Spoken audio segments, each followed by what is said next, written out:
Hi all, this is the CRM Ninja with another episode of The Oops Factor. Today I have Andrew D. Welch joining us. I've been told it's very important to mention that he's Andrew with the D. So welcome to the show. Thanks for joining us. Oh, thank you. You certainly didn't hear that from me. I think Lee Baker and Keith Watling are the ones who are responsible for the famousness of my middle initial. So, thanks, guys. It's absolutely fine. And I must compliment you on your side halo because it looks absolutely fantastic. Well, I'm oddly actually in the Washington D.C. area today. I came back from London a couple days ago, and it is 3:25 here. So the sun is setting, and we're about to have the golden hour. But you all benefit from it from this great special effects that I have right here. We couldn't ask for better. So, Right. so before we get into what your oops factor that you want to share with us, I understand you have two hobbies which really complement each other, namely writing and wine tasting and drinking. So can you tell us which one came first and how you find they complement each other best? Well, I suppose I was writing terrible things that you wouldn't want to read long before I was able to drink wine. But probably as in reasonable life, the wine came first, and then there was the writing. So I love spending time kind of out in the countryside, and that's what brings me to wine, and that's what wineries and vineyards and that type of thing. And I've just developed Okay. these really great relationships with folks out there, and I love doing it. And I love to write, so I wrote a novel this past year, and it's going to come out in April of 2020, and I'm super excited about it. We've heard about it. I heard there's going to be a book signing in London, which I'm just waiting for the date and I'm going to load it into my calendar to come along. It's going to be one of my two favorite wine bars in the Covent Garden Charing Cross area, and let's think May sometime. Sounds great to me. Yeah. So if you had to pick one favorite wine area, where would it be? And that can be in the US or internationally. If you could, spend like a couple of weeks in one particular wine area, where would it be? Without doubt, it would be in Ribera del Duero in Spain. Yeah. I was sort of thinking going back and forth between Alsace in France and Ribera del Duero in Spain. But for reds, there's nothing better than Ribera. It's about I would say 2 hours north, more or less, north of Madrid, and it's just it's a wonderful place, and really wonderful red wines there. Brilliant. Glad Yeah. to hear it. Hopefully, you're going to be doing a book signing there as well, of course. We'll see if they'll have me. We'll see if they'll have me. Brilliant. So, so moving on from wine and writing to Oops Factor, what have you got to share with us today? Well, one time I was going back and forth between Alsace and Ribera del Duero, and I got the country wrong. So that's enough, right? No, so when you asked me about this, and I thought, what could I share that would be sort of software and tech themed? I actually thought about my first day ever of paid employment. I think it was 15, and I got a job in the community, the town that I lived, and it was a job pulling wires through Cat5 cable through attics and walls Oh, and ceilings and that type of thing. that's really And dusty. I did some of that. I had an IT support company that we did outsource IT support for clients and stuff. And I remember crawling through spaces and the amount of dust was unbelievable. it was terrible, and you had to wear these suits, to protect you from the insulation and the garbage up Yeah. there. And yeah, it was. I think the theory was, we'll send. He's only 15, all right, so he's not quite fully grown. We can send him into the small spaces, and I'm kind of a scrawny little guy, so anyway, but so that was my job. And so in addition to pulling wires, one of the things that we were doing is we were building. This is back in the day when you would still have cause maybe to build a server, or to build a desktop, a workstation or something. So it was pulling wires and building servers basically. You And miss those days, don't you? no, no, not at all, not at No, all. no, not the wires, but I mean like building computers and stuff. I got really hands-on and absolutely love Mhm. putting components together in that first boot up and stuff.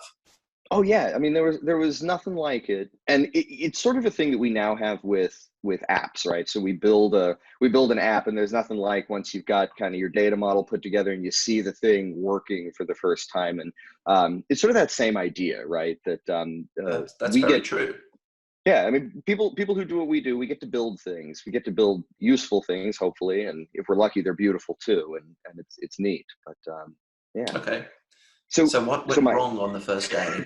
so on the first day, um, a guy, a buddy of mine who I went to school with, he and I both started there on the first day, and we were putting a server together. And we'd learned to do this in school. We were in these classes, that taught us how to do that. So we're putting this server together, and we not only set fire to the workbench, we not only knocked out power to the entire office, we knocked out power to the entire office complex. Business after business after business lost power for like a not brief amount of time because I, on my very first hour of work, set fire to my new place of employment while Hold putting on. this server together. Hold on. I mean, I'm really in shock and awe here, in both a really bad and a really crazily good way. So you set fire to your workbench itself. Well, I set fire. It was we'll say, a misinstalled power supply of the worst possible nature. And yeah, first I set fire to the server that we were building, and the fire sort of spread. And yeah, we Okay. knocked out power of the whole place. And was that because of the fire itself, or was that because by plugging in that incorrectly configured power cable, it sort of short circuited the entire building complex? That's unclear to me, and I kind of made the decision at the time that asking too many questions might have outed me as the guy who did it. So we just sort of said to ourselves, we put the fire out and we said, yeah, we're not going to tell anyone about this, are we? And it's been years now, so I feel okay about it. But at the time, we were 15 and we were terrified. Out of sheer curiosity here, because I remember learning in school about the fire triangle. You have the source of the flame, which you can remove. You have oxygen, which you can remove, and obviously you have all the different. I've totally forgotten what the third one is, but regardless of that, you have different types of fire extinguishers: water, foam, and CO2, and the rest of it. Did you stop to consider what you should actually use, or was it just a case of let's just dump everything we possibly can on the fire to get it out? Everything we possibly can to get the fire out. Yeah, it was there wasn't a lot of thought that went into dealing with the situation, and I guess we got lucky here. But it was quite a glorious start to my career in technology, to say the Okay. least. Was there a second day at the company? There, there, there was a second day at the company. They were very gracious. And what I would say, I've never forgotten, as funny as now it sounds, I've actually never forgotten this. And I try to think about this when I am working with, junior people or people who are just starting out, or people who, maybe they've done something else and they're new to our particular field. And I always try to remember that time when, by all rights, I should have been fired on the spot. I mean, I set fire to the office and knocked out power to the entire office complex. And the patience and just the patience and the commitment to really teaching me how to do this, that my employer showed and my supervisor showed, it. I'll never forget it, and I'll be forever grateful that I got a second day at the company after setting fire to the company. I'm sure you were quite relieved. So apart from the lesson, obviously, of have patience with people and that we're all human and can make mistakes, was there anything else you took from that particular incident that you think about in projects? If you were to go into a project or to do something, you would do better. Learning to have patience with people and that we can all be human and make mistakes and try and deal with these people, who do this sort of thing in a nice way rather than just throwing the book at them and then kicking them out. And obviously, not setting fire to things on the first day or any subsequent day. Was there anything that you think you could take forward from that day into how you approach projects and stuff, whether it's tech or non-tech?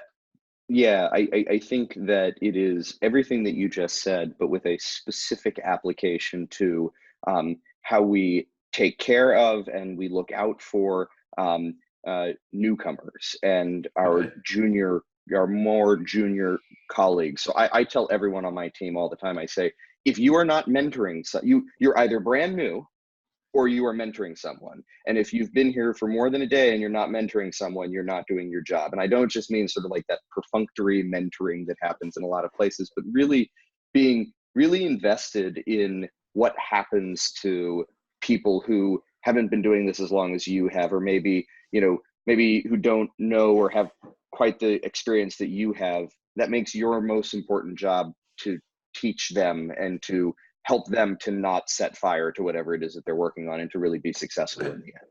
Yeah. That's a really good lesson to learn, and I'm going to put that in my book of things, you know, to keep in mind. So thank you for that. Really appreciate it. Now, you've shared your story, which is great. If you could nominate someone else to appear on the show, who would you nominate?